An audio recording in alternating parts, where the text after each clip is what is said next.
Hello दोस्तों, स्वागत है आपका एक और नई वीडियो में। साथियों, 2024 के चुनाव को लेकर देश की तमाम पार्टियां चुनावी मैदान में उतर चुकी हैं और 2024 में भाजपा को कैसे पछाड़ा जाए, भाजपा को कैसे हराया जाए, इस सब पर विचार होने लगा है। और साथियों, जो इंडिया वाला गठबंधन भाजपा को रोकने के लिए अधूरा बना हुआ है, उसकी अगली मीटिंग 19 तारीख को होने वाली है। और इसमें कौन कौन से दल शामिल होंगे, इसमें अभी कुछ कहा नहीं जा सकता, क्योंकि अखिलेश यादव ने इंडिया वाले गठबंधन को पुरानी बात कहकर नकार दिया है कि वो बात पुरानी हो गई। हालांकि अखिलेश यादव ने अब एक बहुत बड़ी बात कही है बसपा सुप्रीमो से इंडिया वाले गठबंधन को लेकर।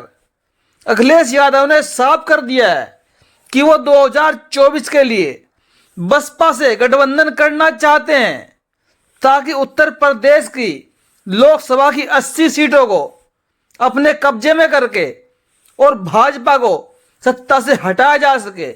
उन्होंने 80 हराओ का नारा दिया कि 80 हराओ, भाजपा हराओ, यानी कि उत्तर प्रदेश में भाजपा को 80 की 80 पूरी 100% सीटों पर हराओ तो भाजपा अपने आप हार जाएंगी। और उन्होंने खासकर ये बयान दिया है कि हम चाहते हैं कि जो हमारे साथ पहले गठबंधन में रह चुका है, खासकर 2019 के गठबंधन में हमारे साथ जो रह चुका है, हम उनसे कहते हैं कि वो इस बार फिर हमारे साथ गठबंधन में आए और भाजपा को हराएं, जिससे कि देश में एक अच्छी व्यवस्था कायम हो सके। उन्होंने देश में बेरोजगारी की बातों पर भी चर्चा की है। और बाकी थोड़ा आप सुन लीजिए क्या कुछ कहा अखिलेश यादव ने। सुनिए इस वीडियो को। मेरा मानना है कि आने वाले समय में परिवर्तन होगा, बीजेपी हटेगी और मैंने नारा दिया है कि सभी दल साथ आए, खासकर जो समाजवादी पार्टी के साथ गठबंधन में थे। गठबंधन 80 हराओ का नारा देगा। जब 80 हारेंगे तभी भारतीय जनता पार्टी हटेगी। और साथियों, जब से आकाश आनंद को बहन कुमारी मायावती जी ने अपना राजनीतिक उत्तराधिकारी बनाया है, तब से ही देश में बसपा की आलोचनाओं के भंडार भरे हो गए हैं। यानी कि जो बसपा के विरोधी हैं, जिनको लोग चमचे कहते हैं, वो तरह तरीके से बयान दे रहे हैं कि बसपा को बैठा दिया।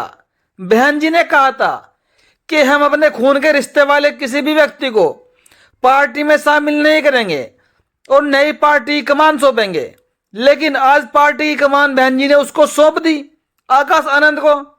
तो इस पर केशव देव मौर्य ने क्या बयान दिया है, बहुत बड़ा बयान।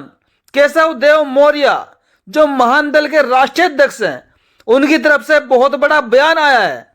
बयान क्या है आप खुद पढ़ भी लीजिए और साथ साथ सुन भी लीजिए। कांग्रेस बीजेपी के एजेंट बहुजन समाज के कुछ छुटवैये नेता आकाश आनंद को उत्तराधिकारी बनाए जाने पर परिवारवाद को बढ़ावा देने का आरोप मढ़ रहे हैं, मायावती जी को बुरा भला कह रहे हैं। लेकिन अगर उन्हीं छुटवैया नेताओं से कांग्रेस के परिवारवाद पर राहुल गांधी जी, प्रियंका गांधी जी पर बोलने के लिए कहो तो इनकी नानी मर जाएंगी। साथियों, बहुत बड़ा बयान यहां पर केशव देव मौर्य ने कहा बसपा के लिए कि जो लोग बसपा पर परिवारवाद का आरोप लगा रहे हैं, वो लोग जाकर कांग्रेस के ऊपर क्यों नहीं बोलते, जिसमें लगभग 100 साल से परिवारवाद की राजनीति चलती आ रही है। पहले पंडित जवाहरलाल नेहरू, उसके बाद इंदिरा गांधी, उसके बाद राजीव गांधी और अब राहुल गांधी, प्रियंका गांधी, सोनिया गांधी। 5-5 पीढ़ी लोगों की चली गई परिवारवाद की पार्टी चलाते हुए। क्या पार्टी खत्म हुई? पार्टी आज भी कई राज्यों में सरकार बना रखी है। और अब मैं कहना चाहूंगा, जो लोग बसपा के ऊपर परिवारवाद का आरोप लगा रहे हैं, क्या वो अखिलेश यादव पर बोलते हैं? क्या वो लालू यादव के बेटे तेजस्वी के ऊपर बोलते हैं? उन्होंने भी तो परिवारवाद को बढ़ावा दिया है। क्या बस ये लोग बहुजन समाज पार्टी के ऊपर ही बोलेंगे, यहीं पर कीचड़ उछालेंगे? आप जानते हैं जब बसपा के अंदर कोई ऐसा नेता नहीं है जो बसपा को आगे लेके जा सके, अपने कंधों पर पूरा जीवन लगा सके तन मन धन से, तो फिर बहन कुमारी मायावती जी कैसे किसी को कमान सौंप देगी? बहन जी ने पहले ही कहा कि जब भी हमने किसी को बड़ी जिम्मेदारी दी तो वो अपने मनमाने रंग से कार्य करने लगा और अपने आप को उत्तराधिकारी समझने लगा और बिना सलाह मशवरा के कार्य करने लगा। तो साथियों, जब ऐसी परिस्थितियां समाज में पैदा हो रही हैं तो बहन जी ने सबसे बड़ा भरोसा जताते हुए एक युवा नेता आकाश आनंद के ऊपर जताते हुए कमान उनको सौंप दी। और साथियों, अखिलेश यादव गठबंधन करने के लिए बहन जी से बेताब हैं। जैसे कि 2019 के लोकसभा चुनाव में बसपा से गठबंधन था अखिलेश यादव का, बसपा को 10 सीटें, अखिलेश यादव को 5 सीटें मिली थी। तो साथियों, इस बार लहर कुछ और है। इस बार कारवां और बढ़ चुका है। भाजपा को हराने के लिए जनता भी सड़कों पर आ चुकी है। लोग ईवीएम का भी विरोध कर रहे हैं। और साथियों, एक खबर और जो बहुत बड़ी है, आपके लिए जानना बहुत ही जरूरी है। इस खबर को जरूर सुनिएगा। 2024 का चुनाव आने से पहले, यानी कि लोकसभा का चुनाव आने से पहले, बहन कुमारी मायावती जी ने पश्चिम बंगाल में एक बड़ा निर्णय लिया है।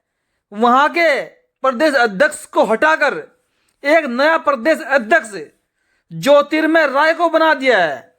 हालांकि ज्योतिर्मय राय पहले प्रदेश उपाध्यक्ष के पद पर विराजमान थे, लेकिन उनको अब बहन जी ने बड़ी जिम्मेदारी देते हुए प्रदेश अध्यक्ष की कमान सौंप दी है, ताकि पश्चिम बंगाल में भी बसपा कुछ अच्छा कर पाए।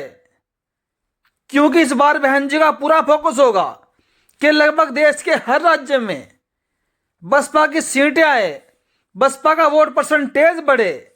क्योंकि साथियों, जो बसपा का वोट परसेंटेज है वो लगभग देश के तमाम राज्यों में फैला हुआ है और तमाम राज्यों में कई कई करोड़ वोट बसपा का है। आप राजस्थान को देख लो, मध्य प्रदेश को देख लो, हरियाणा को देख लो, पंजाब को देख लो, बिहार, छत्तीसगढ़, तेलंगाना, उत्तराखंड, उत्तर प्रदेश, पश्चिम बंगाल और भी तमाम ऐसे राज्य बसपा का वोट कहाँ नहीं है। और इसीलिए साथियों, बसपा की एक इतनी मजबूत जो स्थिति है वर्तमान में भी, भले ही बसपा के पास कम सीटें हैं, लेकिन बसपा के पास वर्तमान में अब भी 20% वोट बैंक सिक्योर है अगर देश के लेवल पर देखा जाए तो। और यही 20% वोट बड़ी से बड़ी पार्टियों को हिलाने का दम रखता है और पार्टियों को मोड़ने का दम रखता है। लोगों को मजबूरन बहन जी के पास आना पड़ता है, क्योंकि बहन जी कभी किसी के पास नहीं जाती हैं। ये बात सब जानते हैं। और इस बार 2024 के लोकसभा चुनाव में आपने एक बात जरूर नोटिस की होगी कि कांग्रेस या कांग्रेस का कोई भी एक भी छोटा बड़ा नेता बहन जी के ऊपर कोई भी ऐसा बयान देने से बच रहे हैं कि जिससे कभी बहन जी नाराज ना हो जाए। क्योंकि कांग्रेस को भली भांति पता है आखिर 2024 के चुनाव के लिए गठबंधन करना पड़ेगा उत्तर प्रदेश में, तो हम कहां जाएंगे? बहन जी के पास ही आना पड़ेगा।